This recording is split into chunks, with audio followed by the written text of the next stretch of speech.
नमस्कार साथियों, स्वागत है आपका नॉलेज टॉक्स हिंदी में। भारत का एक पड़ोसी देश है म्यांमार, जिसका पुराना नाम बर्मा था। म्यांमार में पिछले करीब 3 सालों से गृह युद्ध चल रहा है। गृह युद्ध चलने का क्या कारण है, वीडियो में आगे इसके बारे में बताएंगे। इससे पहले आप यह जान लीजिए कि अभी हाल ही में भारत की सीमा से लगे म्यांमार के क्षेत्र में जुंटा आर्मी द्वारा एयर स्ट्राइक की गई। एयर स्ट्राइक के बाद लगभग 2100 से ज्यादा लोग भागकर भारत के मिजोरम राज्य में दाखिल हुए। आपके लिए यह जानना भी जरूरी होगा कि जब से म्यांमार में गृह युद्ध शुरू हुआ है तब से लेकर अब तक ऑन रिकॉर्ड 2600 से ज्यादा लोग मारे जा चुके हैं। मारे जाने वाले लोगों की संख्या और ज्यादा भी हो सकती है। म्यांमार में हाल ही में हुए एयर स्ट्राइक के बाद मिजोरम प्लान भी हो रहा है। म्यांमार में जुंटा आर्मी और पीपल डिफेंस फोर्सेस के बीच तनाव है। म्यांमार के चिन राज्य में गृह युद्ध सबसे ज्यादा चरम पर है और इसकी सीमा भारत के मिजोरम राज्य के चंपाई जिले से लगती है। म्यांमार में ऐसे हालात क्यों हैं और क्या है पीपल डिफेंस फोर्स और जुंटा आर्मी, इस वीडियो में आपको सब कुछ डिटेल से बताऊंगा। आइए इस पर चर्चा शुरू करते हैं। तो ये महिला है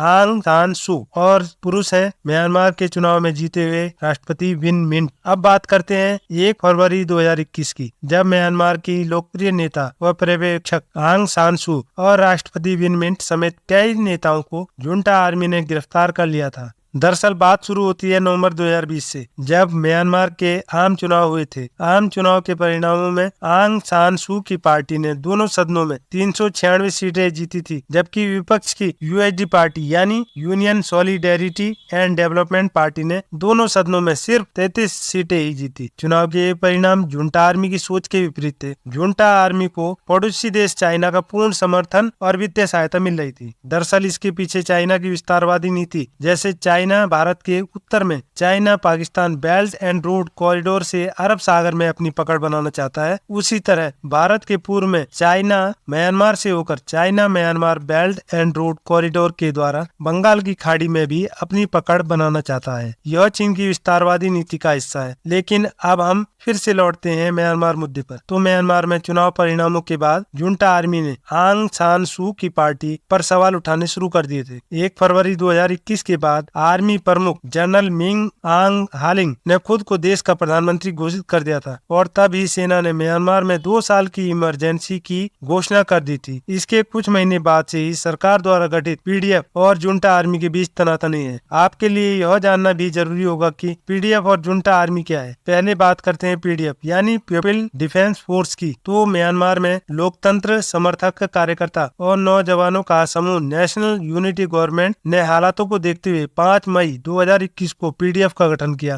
पीपल डिफेंस फोर्स म्यांमार की नेशनल यूनिटी गवर्नमेंट यानी चुनाव में जीती हुई सरकार का सशस्त्र सुरक्षा बल है। लोकतंत्र को चाहने वाले लोग पीपल डिफेंस फोर्स के साथ हैं। अब बात करते हैं जुंटा आर्मी की। तो जुंटा आर्मी म्यांमार देश की अपनी सेना ही है। जुंटा स्पेन का शब्द है, जिसका अर्थ होता है सेना का शासन और तानाशाही। जुंटा के अर्थ के अनुसार ही आर्मी ने म्यांमार में सरकार के विरुद्ध तानाशाही कर दी थी, जिसके बाद लोगों द्वारा वहां के आर्मी को जुंटा कहा जाने लगा। लोकतंत्र समर्थकों को कुचलने के लिए म्यांमार की जुंटा आर्मी उनके बेस पर लगातार हमला करती रही है। अब बात कर लेते हैं वर्तमान समय की। तो बताया जा रहा है कि म्यांमार की 16% जनसंख्या जुंटा आर्मी शासन की समर्थक है। वहीं आम चुनाव में निर्वाचित सरकार द्वारा गठित पीडीएफ को 50% जनजातीय लोगों के समूह का साथ है, जबकि शेष जनसंख्या अब भी असमंजस की स्थिति में है कि वह किसका साथ दे या देश छोड़कर भाग जाए। जुंटा आर्मी जब तख्ता पलट करके सत्ता में आई तब उसने म्यांमार की जनजाति पर बर्बरता की और उसकी संस्कृति को नुकसान पहुंचाने और उनका सफाया करने की सोच के साथ आगे बढ़ी। म्यांमार की जनजातियां अपनी और लोकतंत्र की रक्षा के लिए पीपल डिफेंस फोर्स के साथ मिलकर अब अटैकिंग मोड पर हैं, जिसके बाद अब स्थिति यह है कि तानाशाह जुंटा आर्मी को बड़ी मुश्किल से अपनी जान बचानी पड़ रही है। जुंटा आर्मी अपने एक के बाद एक ठिकाने गंवा रही है। जुंटा आर्मी अब कमजोर पड़ती जा रही है। 12 नवंबर से जनजातीय समूह और जुंटा आर्मी के बीच युद्ध उग्र रूप ले चुका है।